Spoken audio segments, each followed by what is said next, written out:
Comment calculer des longueurs avec le théorème de Thalès, partie 2, c'est parti. Alors je précise ici partie 2 parce que j'ai déjà réalisé une vidéo sur comment appliquer le théorème de Thalès pour calculer des longueurs. Et dans cette autre vidéo, je présente l'autre situation de Thalès, c'est-à-dire la situation où on a un triangle, un petit triangle emboîté dans un plus grand. Donc n'hésite pas à te référer à cette vidéo si besoin. Ici, on va se trouver dans la deuxième situation de Thalès, c'est-à-dire la situation où on retrouve deux triangles qui s'opposent ici par leur sommet, donc ici en l'occurrence le sommet O. Alors on peut voir les choses différemment aussi pour cette situation. On voit également que l'on a ici deux droites séquentes, c'est-à-dire la droite KL qui est séquente avec la droite IM, telle que, et c'est la condition principale pour pouvoir appliquer le théorème de Thalès, telle que la droite ML parallèle à la droite KI.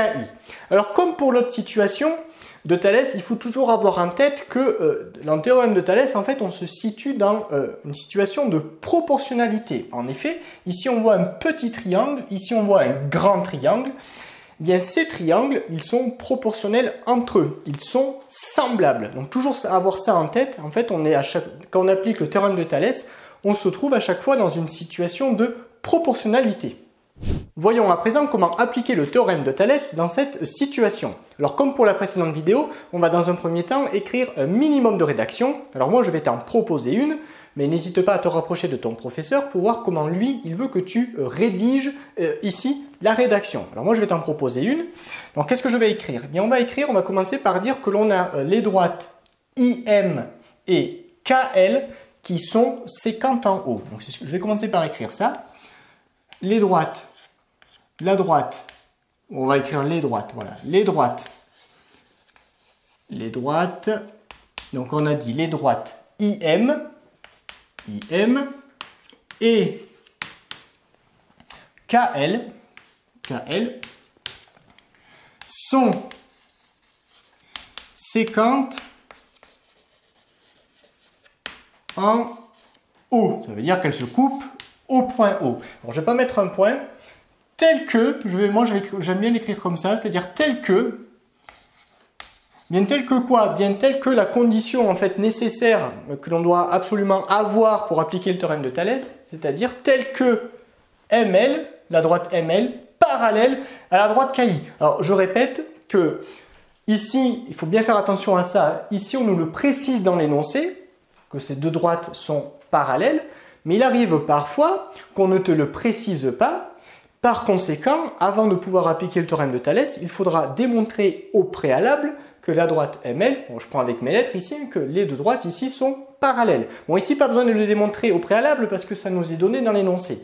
Alors même si c'est écrit dans l'énoncé, bien, je vais quand même le rappeler ici dans la rédaction. Donc on recommence ce qu'on avait écrit.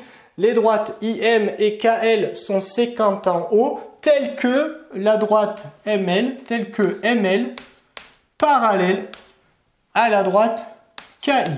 Et à partir de là, je peux appliquer le théorème de Thalès. Donc d'après le théorème de Thalès, on a quoi? Et c'est là qu'il ne faut pas se tromper. Alors moi j'aime bien que l'on voit à chaque fois les deux triangles, parce que si on voit bien les deux triangles, on est sûr de ne pas se tromper. Alors pourquoi je dis ça? Comme ils sont proportionnels, les triangles, on va donc comparer en fait leur côté homologue. On y reviendra juste après. Tel que quoi? On va comparer, en fait, par exemple, on va partir du petit triangle et on va les comparer, enfin on va partir du petit triangle et on va comparer la longueur des côtés du petit triangle par rapport aux longueurs des côtés du grand triangle. Donc pour être sûr de ne pas me tromper, ce que je vais faire, je vais partir du point pivot ici, c'est-à-dire le point O, et je vais déjà noter tous les côtés du petit triangle.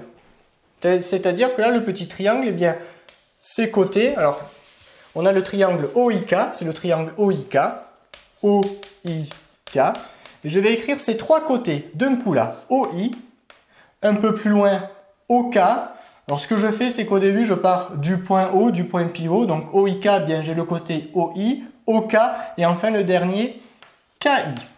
Moi, j'aime bien faire comme ça je suis sûr de ne pas me tromper quand j'écris l'égalité de rapport, quand j'écris l'égalité de Thalès. Et maintenant, eh bien, il faut faire la correspondance avec les côtés homologues par rapport au grand triangle, puisqu'il faut bien avoir en tête que l'on a ici des triangles qui sont proportionnels, ils sont semblables. Donc il faut essayer de bien se repérer quel côté fonctionne avec quel autre côté.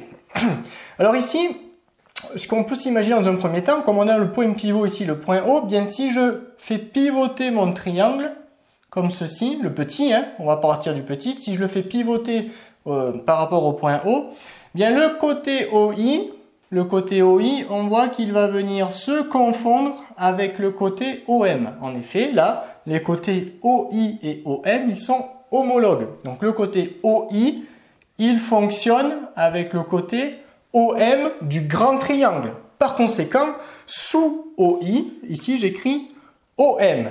De la même manière, eh bien, le côté OK, eh bien, il va fonctionner avec le côté OL. Bon, après, il n'y a pas ici de piège parce que finalement, les côtés, ils fonctionnent suivant la même séquence. On se situe toujours sur la même séquence ici. Mais c'est pour bien que tu comprennes, si je fais pivoter ce petit triangle-là, bien, le côté OI, il va venir se confondre sur le côté OM. Le côté OK, lui, va venir se confondre sur le côté OL. Donc, le côté OL, il fonctionne avec le côté OK.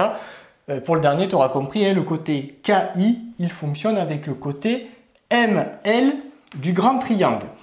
J'écris mon égalité de rapport, c'est-à-dire cette égalité-là. Alors, on peut toujours vérifier qu'on ne s'est pas trompé parce que, tu vois ici, j'ai le point O en commun, j'ai du O. Bien, si je cache les deux points O, je lis IK et je le retrouve ici. Bon, KI, je l'écris, on peut l'écrire dans l'autre sens. Voilà, IK. Donc, si je cache les points O en haut et en bas, enfin en haut ici et en haut ici, je lis IK et je le lis bien en haut ici. Pareil en bas, je cache les O, je lis ML et je le retrouve bien ici. Donc là, je viens d'écrire donc l'égalité de Thalès. Mais on aurait pu l'écrire dans l'autre sens, c'est-à-dire qu'on aurait pu partir en écrivant en premier les côtés du grand triangle et dessous, du coup, on aurait eu les côtés du petit triangle. Donc, peu importe. Là, j'ai commencé par écrire les côtés du petit triangle en haut et du coup, les côtés du grand triangle en bas, c'est-à-dire le triangle OLM.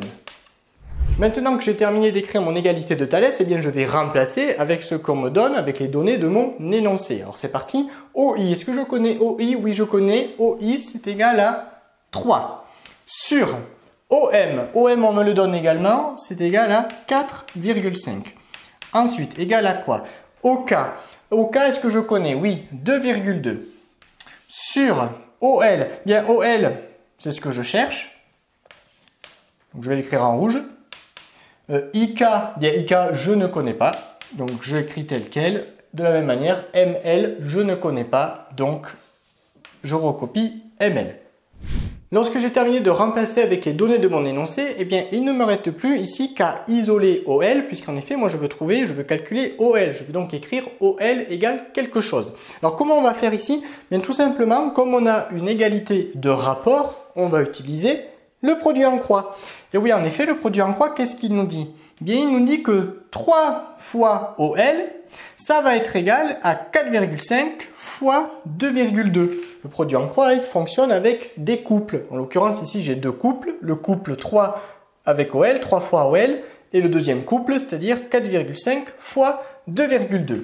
Moi, comme je veux calculer OL, je vais donc écrire OL égale. Alors, OL égale quoi? Bien, tout simplement, ce que l'on va faire ici, on va cacher OL. Voilà. Et je regarde quel est le couple qui me reste ici. Bien, il me reste le couple 4,5 fois 2,2. Donc finalement, OL c'est égal à 4,5 fois 2,2 divisé par 3.